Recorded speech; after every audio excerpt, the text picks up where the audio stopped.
కాబట్టి మనం చూసినట్లయితే ప్రియులారా ఇప్పుడు అది జరుగుతుంది అనమాట. నా జీవితంలో, మనందరి జీవితంలో జరుగుతుంది అనమాట. మన పరిశుద్ధంలో ఎదుగుతున్నాం. హల్లెలూయా. కాబట్టి ఇంకా లోతైన పరిశుద్ధ విషయంలో పరిశుద్ధాత్మ దేవుడు ఇంకా లోతైన అనుభవంలో మనల్ని దేవుడు యేసులో నడిపించినాక కాబట్టి మనం కోరుకోవాలి. ఈ లోకం ప్రియులారా మనం చూసినట్లయితే అపవిత్రంగా పాపం చేసుకొని చాలా ప్రజలు బ్రతికినట్టు ప్రియులారా మనం చూడవచ్చు. కాబట్టి ఆకు గుంబెలో మనం వెళ్ళిపోవద్దు అనమాట. ఇప్పుడు దాని నుండి, ఆ లోకం నుండి దేవుడు మనల్ని పిలిచామన్నమాట.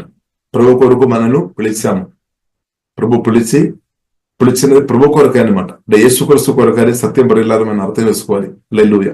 కాబట్టి యేసుక్రీస్తుతో నేను మీరు నిత్యం ఉండాలి అనమాట. దాని కొరకు దేవుడు మనల్ని పిలిచామన్నమాట.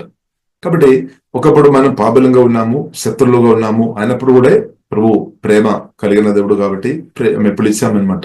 పిలిచి మనల్ని రక్తం ద్వారా కడిగి ప్రియులారా మనల్ని నీతిమంతులుగా పరిశుద్ధులుగా మార్చారు. కాబట్టి అనర్థన ప్రియులారా పరిశుద్ధలో ఎదిగినట్టు దేవుడు నాకు మీకు కృప అనుగ్రహించినాక కాబట్టి మనం అపవిత్రమైన విషయాలు మనం మన హృదయంలో ధ్యానించుకోవద్దనమాట. అంటే దేవుని చిత్తమైన విషయాలు మన హృదయంలో ధ్యానించుకోవాలి. ప్రభుకు ఇష్టమైన విషయాలు హృదయంలో ప్రియులారా ధ్యానించుకోవాలి. బైబిల్ గ్రంథం ప్రియులారా మనకు నేర్పిస్తుంది ప్రభు యొక్క మాటలు, పరిశుద్ధమైన మాటలు ప్రియులారా మన హృదయంలో ధ్యానించిన కొలది మన పరిశుద్ధలో తప్పకుండా ఇంకరిస్తూ అవుతాయి.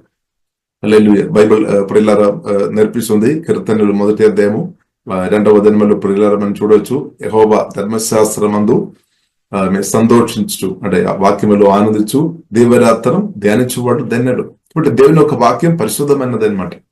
యేసే మాటలు పరిశుద్ధమైనది అనమాట. కాబట్టి ఆ పరిశుద్ధమైన మాటలు మన హృదయంలో పరిశుద్ధాత్మ సహాయం వలన మన ఆత్మలో మన హృదయంలో నింపుకోవాలి. అప్పుడు ఏమవుతుంది? మన పరిశుద్ధపరచబడతాయి అనమాట. దురాశ నుండి బయటపడుతుంది, ఫియర్ నుండి బయటపడతాయి, దుఃఖం నిరాశ నుండి బయటపడతాయి అనమాట. కాబట్టి యేసుక్రీస్తు ఒక మాటలు, జీవంగా దేవుని యొక్క మాటలు పరిశుద్ధమైన మాటలు అనమాట. మన దేవుడు పరిశుద్ధుడు, ప్రభు యొక్క ప్రతి మాటలు కూడా పరిశుద్ధమైనది. కాబట్టి ప్రియులారా దేవుడు చెప్తున్న విషయం ఏంటంటే అది మనం నింపుకోవాలి అనమాట. నింపుకోవాలి. ఈ కాలంలో మనకు అది ఎక్కువ అవసరం అనమాట. కాబట్టి మనం అందరం నింపబడాలి. యేసే మాటలతో మన హృదయం ప్రియులారా నింపుకోవాలి. పరిశుద్ధాత్మ వలన మనం నింపుకోవాలి. కాబట్టి మనం మాత్రం కాదు, మన ఇంటిలో ఉన్న వారు, మన సహోదరులు, మన పిల్లలు అందరి హృదయంలో దేవుని యేసే మాటలతో నింపబడడం చాలా ప్రముఖమైన విషయం అనమాట. ఈ కాలంలో మనం నింపుకోవాలి. చాలా సరి ప్రియులారా మనం చూస్తున్నాము, మన బ్యాంక్ అంతా కూడా డబ్బుతో నింపడానికి ప్రజలు మనం చూస్తున్న చాలా ప్రయత్నం చేస్తున్నట్టు ప్రియులారా మనం చూస్తున్నాం. కొందరు ప్రియులారా మనం చూస్తున్నది ఆహారం కొరకు ఆమె చాలా సంబరిస్తారు, మంచి హాయిగా ఉండడానికి కొరకు ఆహారం కొరకు ఆమె సమకూర్చి పెడుతున్న వారిని ప్రియులారా మనం చూడవచ్చు. కాబట్టి